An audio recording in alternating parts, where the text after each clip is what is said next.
managed to put a stop to that sicko and his gang of nutcases somehow. Looks like their books are on another level too. This is the end of the invitation's guidance. We're at our final destination. Congratulations, Angela. It's finally over. You've got a human body, so you don't have to live like a machine anymore, right? Indeed. I am free now.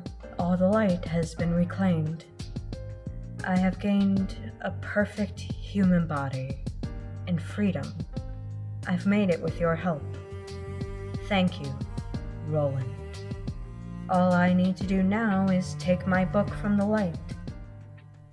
All right. Guess it's time for me to finish this too.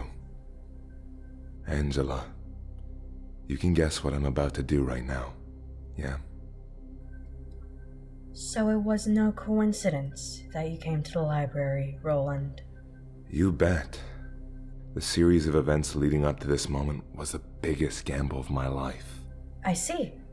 You helped me attain my freedom, but it wasn't for my sake. You just used me like a tool. Come on. Don't talk like you got nothing out of me. I never slacked off, you know. I gave it my all to support you until you reached your goal. It's mutual exploitation at the very least. Did you get the result you wanted? Well, I got enough. The reason I'd come to the library was to figure out the cause of the phenomenon that created distortions like the pianist. And to find out who was responsible for it. As such, all obvious signs point to you, Angela.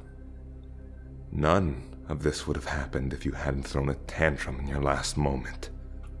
Why didn't you try to stop me or kill me right away, then?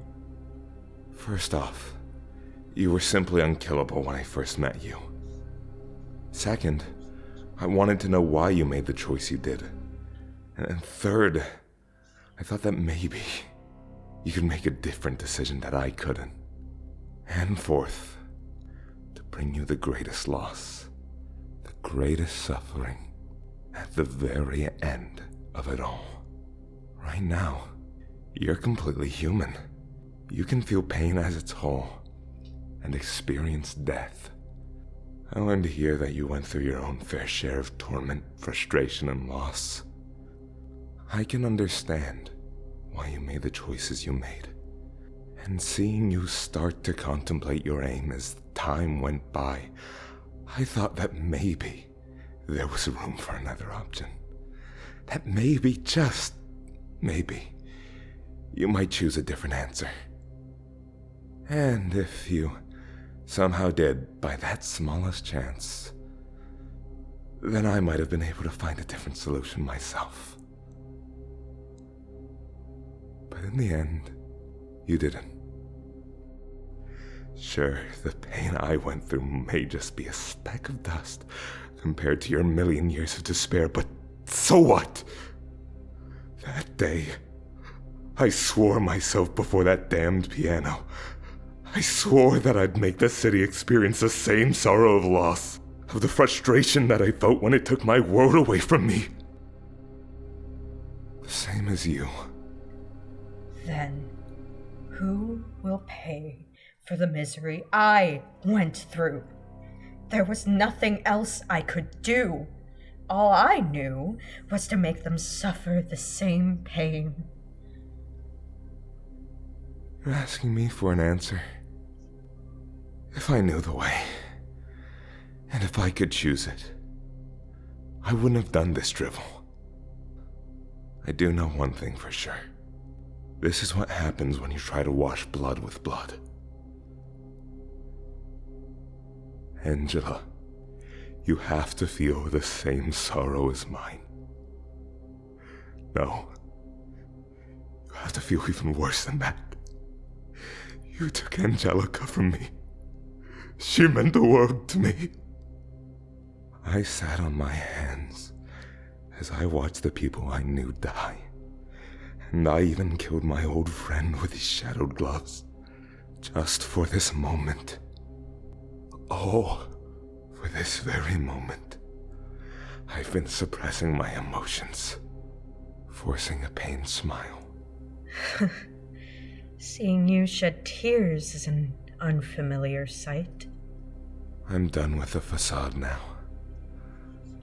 I'll do everything I can, in ways beyond your imagination, to give you the most painful death possible. And I'll do it right before you take the final step to your freedom. I'll rob you of everything. You'll reap the whirlwind for what you've sown. I only want to be compensated for my suffering. What's this now? You're acting weak all of a sudden. Are you finally starting to hesitate when it's almost over? Nah, couldn't be. You've got power and knowledge, and now a proper life is a living being on top of it. You just don't want to give up what you finally took hold of. At least I used a method that wasn't forceful. You used the same logic as when you'd stolen the light. You used it to kill those who came to the library in the name of fair price. You didn't even stop to think about the consequences of your actions. That's how you've always been. You don't give two shits about anyone other than yourself. I can't blame you, though. I just can't. It's how the city works. That's that, and this is this. That's why I'm going to kill you with strictly the mindset of the city folk. What I need to do is kill you and take my revenge. What you need to do is kill me and get the freedom you want. We just need to have a simple, raw state of mind as we fight each other. So I want you to stop getting any funny little ideas and stick to your desire for freedom and vengeance.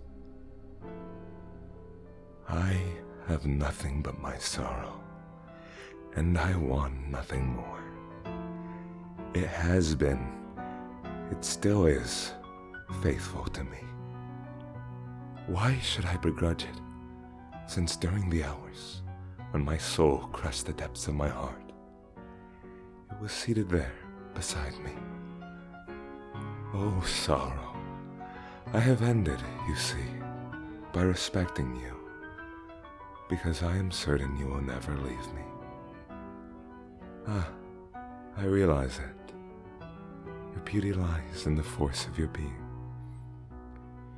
You are like those who never left the sad fireside corner of my poor black heart.